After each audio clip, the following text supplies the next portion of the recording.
आज Doubtnut app download करें। Doubtnut पर अपने सभी गणित, रसायन विज्ञान, भौतिक विज्ञान और जीव विज्ञान के डाउट्स का करो सफाया। बस प्रश्न की फोटो खींचो, एक ही प्रश्न को क्रॉप करो और तुरंत वीडियो सोल्यूशन पाओ। अभी डाउनलोड करें। अभिकथन में दिया है कि दर्पण का आकार प्रतिबिंब की प्रकृति को प्रभावित करता है और तर्क उसके लिए दिया गया है कि छोटे दर्पण हमेशा आभासी प्रतिबिंब बनाते हैं। तो दोस्तों, दिए गए प्रश्न में हमको अभिकथन और तर्क का सत्यापन करना है कि दोनों में से कौन सा कथन जो है वो सत्य है, अभिकथन अथवा तर्क। यदि दोनों सत्य हुए तो हमको ये भी बताना है कि तर्क जो है वो अभिकथन की सही व्याख्या करता है, पुष्टि करता है अथवा नहीं। उस हिसाब से हम बताएंगे कि दिए गए विकल्पों में से कौन सा विकल्प सही है अथवा गलत है। ठीक है, तो दोस्तों अभिकथन की ओर दोबारा चलते कहा गया है कि दर्पण का आकार प्रतिबिंब की प्रकृति को प्रभावित करता है।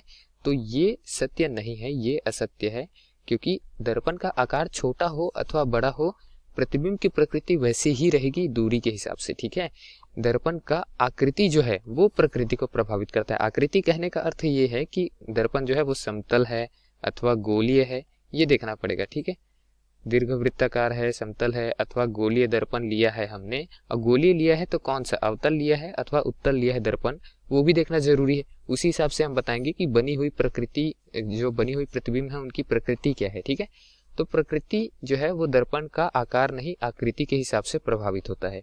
ठीक, उसके पश्चात तर्क दिया है कि छोटे दर्पण सदैव आभासी प्रतिबिंब बनाते हैं। तो दोस्तों, यदि बात करें प्रतिबिंब के प्रकृति की तो हम देखते हैं कि ये दो प्रकार के होते हैं। पहला होता है आभासी और दूसरा होता है वास्तविक। और दोनों में अंतर क्या होता है कि जो परावर्तित किरणें हैं वो एक दूसरे को यदि वास्तव में काट रही है तो जो प्रतिबिंब है वास्तविक होता है।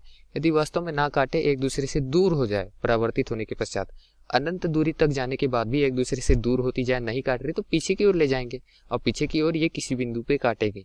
ठीक है, तो वास्तव में तो ये नहीं काट रहे थे, आकर परावर्तित हो जा रहे थे। ठीक है, ये उत्तल दर्पण पे होता है कि जो प्रकाश किरण है वो आती है, परावर्तित होके दूर हो जाती है। ठीक है, अब इसको हम पीछे की ओर लेकर जाए तो एक बिंदु पर ये मिलेगी और वही बिंदु क्या हो जाएगा, वही बिंदु जो है वहां प्रतिबिंब का निर्माण होगा और आभासी प्रतिबिंब बनेगा। ठीक है, तो ये छोटे दर्पणों में होता है कहा गया, ऐसा नहीं है। अगर मैं बड़ा उत्तल दर्पण ले लूं तो वहां भी आभासी बनेगा। तो दिया गया तर्क जो है वो भी असत्य है। ठीक, आप देख सकते हैं कि यहाँ दो दर्पण मैंने लिया है, दोनों दर्पण में समतल दर्पण मैंने ले लिया। ठीक है, ये भी समतल है और दूसरा दर्पण जो है वो भी समतल है। तो दोस्तों, इससे क्या होगा कि जो भी प्रकाश किरणें आएंगी समतल दर्पण में सदैव हमको आभासी प्रतिबिंब ही प्राप्त होगा, कभी छोटा या बड़ा प्राप्त नहीं। मतलब छोटा दर्पण अथवा बड़ा दर्पण देखकर प्रतिबिंब जो है वो आभासी और वास्तविक नहीं बनता। वो दर्पण का प्रकृति देखता है कि अवतल दर्पण है अथवा अवतल दर्पण है अथवा समतल दर्पण है वो।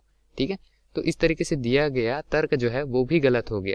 ठीक है, और हमारा सही उत्तर क्या हो जाएगा उस हिसाब से, सही विकल्प की अभिकथन व तर्क दोनों गलत है, जो कि विकल्प क्रमांक डी पे दिया गया है। अतः विकल्प डी जो है वो दिए गए प्रश्न का हमारा उत्तर हो जाएगा। दोस्तों धन्यवाद।